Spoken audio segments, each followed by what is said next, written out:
This is the iPhone 11 Pro. We're also going to be taking a look at the iPhone 11 Pro Max. These are not great names. The Pro Max in particular reminds me of like a 90s graphics card, but it'll do the trick. A couple things to note about the Pro going forward. Just the design hasn't really changed much. If you've used the XS or the XS Max, you're going to feel very familiar, except for a couple different changes. We've got surgical grade stainless steel on the side, which does feel, thankfully, a little bit grippier than what I'm used to. I have dropped a lot of iPhones over the years, and I feel like I'm able to hang on to this perhaps just a touch better. I don't know that we can really attribute that to materials, but it's there. The bigger change in terms of fit and finish is this actually really nice matte glass. It doesn't really add much in terms of practical value. I suspect it'll probably shatter just as easily as a standard iPhone, but it feels really nice, and sometimes that's all you really need. Diving into the phone itself, we are working with the A13 Bionic chipset, and it's really hard to get a sense of how fast a phone actually is when you're fighting 9,000 other people to spend time on the phone. But this is Apple's most powerful CPU to date, and just based off of quickly thumbing through apps, launching things, going to websites, and trying games like this, Pascal's Wager, which we saw on stage, we're actually getting a sense that there is a lot going on here. The performance from what we've seen so far is pretty remarkable. We're getting some really solid graphics here. I think that's partially because the GPU performance out of the A13 Bionic is supposed to be ridiculous. It's, according to Apple, in terms of CPU and GPU performance, the Pro series is supposed to easily outdo any of what you'd find, any of the premium chipsets that you'd find in a high-end Android phone. I'm sure companies like Samsung and Huawei and Qualcomm would probably beg to disagree, but the fact of the matter is we are still seeing pretty impressive performance out of a device that, I should also be clear, is not actually done yet. This will not be available until the end of the month. The biggest other change that I'm sure you've already noticed is that triple camera system around the back.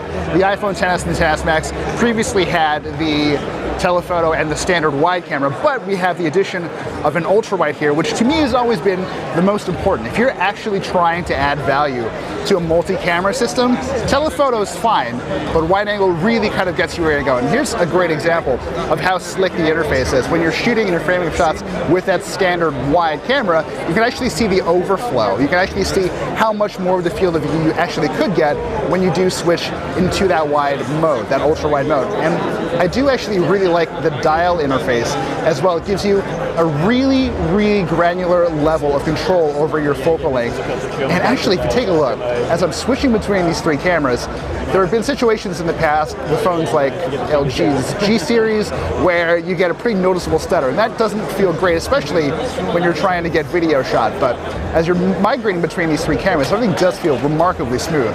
Speaking of video, Apple has pretty dramatically kicked up its video chops this year. Again, you're able to switch between these three cameras really, really easily.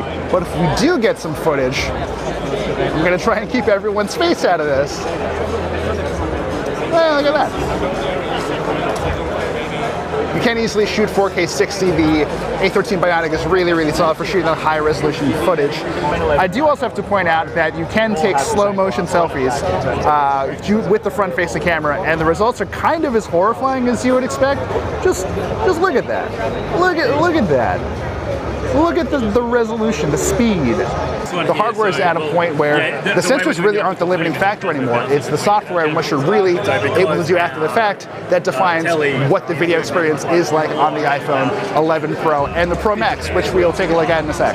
We now have our hands on the iPhone 11 Pro Max, which is, as you'd expect, the bigger version. We're working with a 6.5-inch version of that Super Retina XDR display, which looks good. There is True Tone here, so it sort of adapts its colors based on your ambient lighting. It looks fine right now, although we are in what kind of feel like ideal lighting conditions.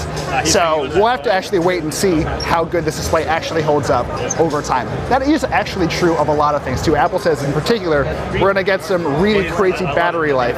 We're talking about 4 to 5 hours more in the Pro and the Pro Max versus the XS and the XS Max.